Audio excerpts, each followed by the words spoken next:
তো সাথে যদি একটু সালাদ জাতীয় কিছু থাকে, শসা বা ক্ষীরে, তারপরে আপনার একটু পেঁয়াজ, মরিচ, তো আর অপেক্ষাই নেই। তো আসসালামু আলাইকুম ভিউয়ার্স, ছোটখাটো একটা ভিডিও নিয়ে হাজির হলাম।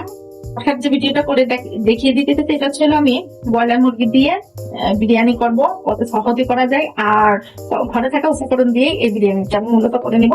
আমি পেঁয়াজটাকে একদম লাল লাল করে ভেজে নিচ্ছি। আমার পেঁয়াজটা কিন্তু অলরেডি ভাজা হয়ে গেছে। আমি এখন পরিমাণ মতো রসুন দিয়ে দিচ্ছি, পরিমাণ মতো জিরে বাটা দিয়ে, বাটা মশলা লাগবে না এখানে। পরিমাণ মতো লবণ দিয়ে দিচ্ছি। লবণটা একটু আমি কড়া ভাবেই দিব, কারণ মাংস যদি লবণ করা হয় তাহলে সেই বিরিয়ানিটা মজা লাগে বেশি। আমার সব মশলা দেওয়া হয়ে গেছে। এখন মশলাগুলো দিয়ে আমি সুন্দর করে 1 থেকে 1.5 মিনিট কষিয়ে নিব। এখানে কাঁচামরিচটাকে ব্লিন করে নিয়েছি আর পরিমাণ মতো ধনে গুঁড়োটা নিয়ে নিলাম। মশলা এখানে লাগবে না। এখন আমি মাংসটাকে দিয়ে দিচ্ছি। এখানে পুরো একটা মুরগি নিয়েছি। মুরগিটা প্রায় 2 কেজি ওজনের ছিল, প্রায় না 2 কেজি। আর এর ভিতরে আমি 1 কেজির মতো চাউল দিয়ে আমি মুরগিটাকে সুন্দর করে গুঁড়া করে চাউলের মধ্যে দিয়ে দিব। 2টা তেজপাতাও দিয়ে দিচ্ছি। মাংসটা কষানো হয়ে গেছে দেখেন অলরেডি।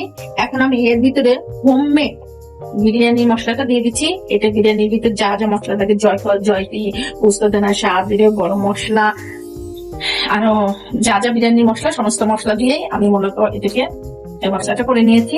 এখন আমি এই মাংসটা সিদ্ধে দিব। অল্প একটু গরম পানি দিয়ে দেবো, কারণ যেহেতু ব্রয়লার মুরগি বেশি সিদ্ধ করা যাবে না বিরিয়ানি করার জন্য। সিদ্ধর জন্য গরম পানিটাকে অ্যাড করে দিলাম। খুব বেশি পানি দেওয়ার প্রয়োজন নেই এখানে। এখন আমি ঢাকনা দিয়ে ঢেকে দিচ্ছি মাংসটাকে। এটা সিদ্ধ হতে হতে আমরা এরই ভিতর এর মাঝে পোলা চাউলটাকে চুলাই দিয়ে দিই।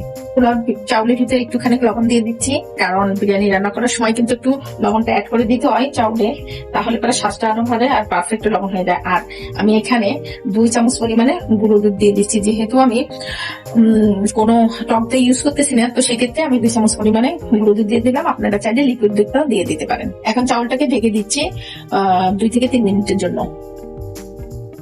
50% আমার অলরেডি কিন্তু পোলা চাউলের থেকে পানিটা কমে গিয়েছে। অলরেডি মাংসটা দেখেন সুন্দর কষানো হয়ে গেছে। এখন পোলা চাউলের ভিতরে মাংসটাকে ঢেলে দিচ্ছি। মাংসতে যেটুক পানি আছে এইটুক পানিটা একদম পারফেক্ট, পোলাওটা ঝরঝর হয়ে যাবে।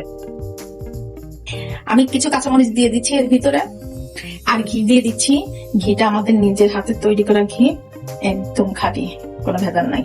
সবকিছু দেওয়া হয়ে গেছে। এখন আমি লাস্ট একটা নাড়া দিয়ে আমি বিরিয়ানিটাকে দমে দিয়ে দিচ্ছি।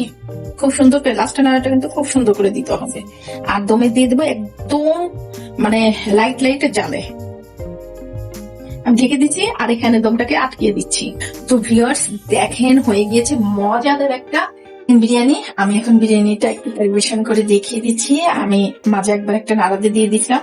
দেখেন কতটা সুন্দর ঝরঝর হয়ে গেছে আর একদম পারফেক্ট।